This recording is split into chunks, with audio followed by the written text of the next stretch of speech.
Thank you very much. May allow me to greet our Trade and Industry Secretary, Secretary Fred Pascual, and the DOST Undersecretary Sancho Maborang, Presidential Medal of Merit awardee, Trade and Industry Assistant, Secretary Allan Gepty, the honorable members of the Academy, the honorable members of the Cabinet, National Academy of Science and Technology President Jaime Montoya, fellow workers in government, other distinguished guests, ladies and gentlemen, magandang umaga po sa inyong lahat. At the very outset, we must apologize for keeping you waiting. But the truth of the matter is, once we sat down and started to discuss with our awardees the different things that we need to do, at napahaba ang aming usapan dahil mukhang marami tayong kailangan gawin. Dahil ngayon, lalo na sa panahon ngayon, ang lahat ng hinaharap natin na mga problema, ang lahat ng pagbabago na nararamdaman natin sa ekonomiya ng buong mundo, pati na dito sa Pilipinas, ang ating kabuhayan ay ang tinitignan po natin ay ang teknolohiya. At ang importante diyan ay yung research and development, ang pag-develop ng mga new knowledge, at bukod dun, hindi sapat na ating na meron na tayong magandang research. Marami naman tayong magandang research. Yung development, doon tayo medyo nagkukulang. Kaya yun ang napag-usapan namin, kaya napahaba ang aming usapan dahil napakahalaga para sa ating mga kababayan na itong R&D, hindi lamang sa healthcare, kundi sa lahat ng sektor ng ating ekonomiya, ng ating lipunan, ay dapat bigyan ng pansin. At ito ang magbibigay sa atin ng kakayahan na harapin kung ano man ang mga magiging bagong, sana naman wala ng pandemya, pero yung iba't ibang problema na dadating. At bukod dun, hindi lamang yung mga bagong sakit na hindi pa natin nakita noon, kung hindi pati na yung mga sakit na matagal na nating na ginagawa ng paraan. Halimbawa, ang pinag-usapan namin ay diabetes, cancer, tuberculosis, HIV. Ito ay hindi naman nawawala ito. Kahit na nabawasan na ang risk sa COVID, ay maliwanag na kailangan pa rin natin intindihin at bigyan ng solusyon ang mga sa pangkaraniwan, let us just say, not unusual, pero pangkaraniwan na health issues na hinaharap ng buong Pilipinas. And that is why I ask all of those who are involved that we need to now be very conscientious and put together a program wherein we can support in whatever way that the government can on research and development.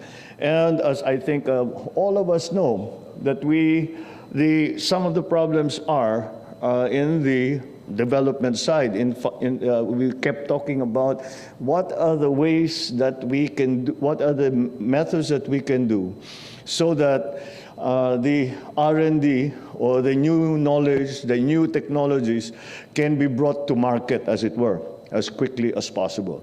It is the problem that we have faced in all parts, especially with the new technologies of scaling. And that, I think, is an important problem, an important issue, simply because, again, it does not matter if we have these, we have this very, very clever, very, very advanced and progressive technologies, but if they are not made available to the people, then that effort has gone to waste. And we do not want to do that. The other side of that problem, and as we had identified, is that we are confident we can do it so long as it is well supported. Now, not only by the government, we spoke also about, again, in consonance with our approach, our policy, our concept of an all-of-government approach and a whole-of-society approach, that we include the private sector. Because as we all know, some of these research programs can become quite expensive, and they can go on for a long time. And the government will, of course, do its part. But I think we will multiply our efforts. There will be a multiplier effect if we include all the sectors of government and also our private sector partners. And so this is what we are planning to do today. This is what we are planning to do for the future. I have asked Dr. Padilla to put together a program so that will include, well, the DTI is here, DOST and DOH specifically. We put together a program so we can support such activities as we have been speaking about in terms of R&D and of actually bringing that technology to the general populace. And it has become more important because, as Dr. Padilla was explaining to me earlier, the importance of our genome has been highlighted because, and I was surprised to learn this, that there are specific characteristics to the Filipino genome, to the Asian genome, and therefore, as I was telling her, he said, hindi lang tayo pwedeng mag-antay. Sabi, maglalabas yung Pfizer ng vaccine, maglalabas yung AstraZeneca ng vaccine. Antayin na lang natin yan. Because one size does not fit all. And that is why this effort of the genetic research and all the way through to being able to apply that specifically to the Filipino situation, to the genetics of the Filipino. And it even becomes more granular in the sense that she was explaining to me. There are some Filipinos that are, for which these medicines are effective. There's another group of Filipinos for which it is not. So that is really, well, the crux of the problem. And it is the nature of the health situation that we face today, not only in the Philippines, but around the world. But we must be very aware of, well, we must be very aware of the specificity of the responses that we make, especially in healthcare, considering that we are built slightly differently from everyone else. And that I think is once we realize that, and once we put that as part of our thinking and our planning, then we can say that we have made the first steps towards assuring our people, assuring the Philippines that at the very least we have found new solutions, we have found new technologies, we have found new products that are specifically directed to Filipinos. So, and that's why the importance of this is the reason why today we honor our two honorees today. We recognize Dr. Padilla for her contributions and her expertise in the field of genetics, and commend her for her instrumental role in the passage of RA 9288, or the Newborn Screening Act, which has saved thousands of babies across the country from mental retardation and from death. Not only that, Dr. Padilla's work was also vital in the crafting and passage of another law, Republic Act 10747, or the Rare Diseases Act of 2016. More recently, Dr. Padilla spearheaded the establishment of the Philippine Genome Center, which played an essential role during the COVID-19 pandemic.